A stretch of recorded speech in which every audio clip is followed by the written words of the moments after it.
Health AF. Today, I'm gonna activate your glutes. So, a lot of people come to me for booty gains. A lot of people come to me for cross training because they're runners or they walk a lot.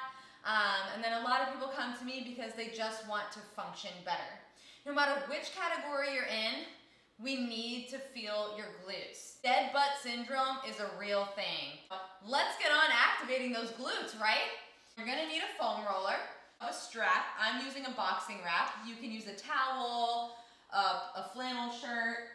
A mat is good. Some bands, okay? I'm bringing you through the motions today, but all of the stretches and foam rolling, I need you to set a timer on your phone and do them for 30 seconds, okay? Most of the time that you can't feel your butt, it's because your hip flexors and thighs or your hamstrings are much too tight. First thing we gotta do is deactivate those guys, okay? So quick foam roll. You're gonna hold this, you're gonna get this right here, go down to your elbows and roll back and forth. Just getting those thighs. Turn your feet to the side, army crawl it up and down. Hey, we're warming up your core too. And then put your feet to the other side and get your thighs that way. Hamstrings. Get one leg on, one leg across, hands behind you, and you're gonna lift up.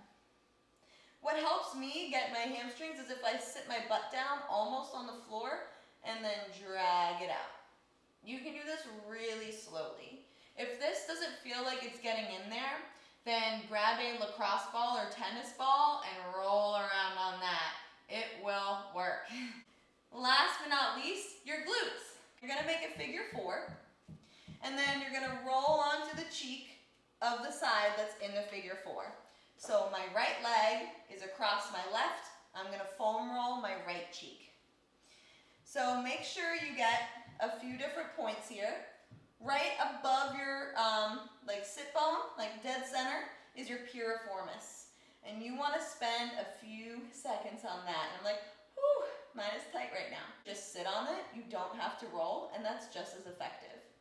And then you can roll it out. Second spot, which usually feels good on everyone, is that top hip area, the gluteus medius. And that's when you kind of like lean to the side a little bit more and go up and down. Good.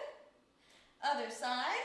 Always stay even if your trouble side is on one side, like just get both sides. So many things we can do.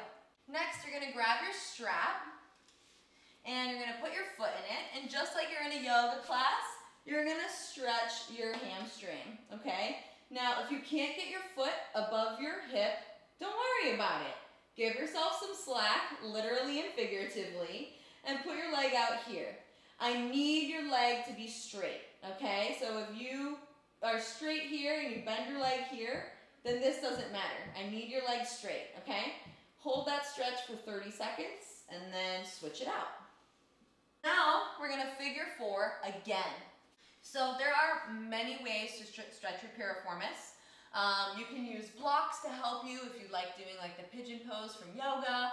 Today, we're just gonna do a really simple figure 4. So legs are gonna be here, bring one leg across, and then start dragging that bottom leg towards you to deepen the stretch over here. Other way to do this is on your back, and you're gonna push your left knee away as you bring your right knee in, and that should give you a good outer hip stretch there. Remember, 30 seconds is really what matters here. And normally one side's gonna be tighter than the other, and that's okay. Just understand that one side's tight. Now we have loosened up the muscles that are probably preventing those glutes from getting activated. And now we're going to do a very, very important exercise called the hip bridge. Most of the time, people lift up through their backs and they press themselves into their heads and necks, and that's not really activating your glutes that much.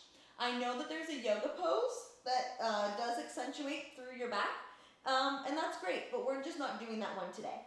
So I need you to pull your core in as always, ground down through your feet as always, and begin the motion right from your sit bones, the center of your glutes. So begin squeezing your glutes together and lifting up, and then bring them down. And now here's the next thing. Most of the time, people lift and then squeeze and then release and drop. Lift through their back and then squeeze and then drop. But no, we're not going to do that, because if you were to do a deadlift like that, you would hurt yourself. So again, we're not lifting through the spine, we're lifting from the glutes first. And then once you're at the top, keep your glutes clenched and then slowly release them. And it's like every inch lower you go, your glutes release a little bit more. And that is also what happens in your deadlifts.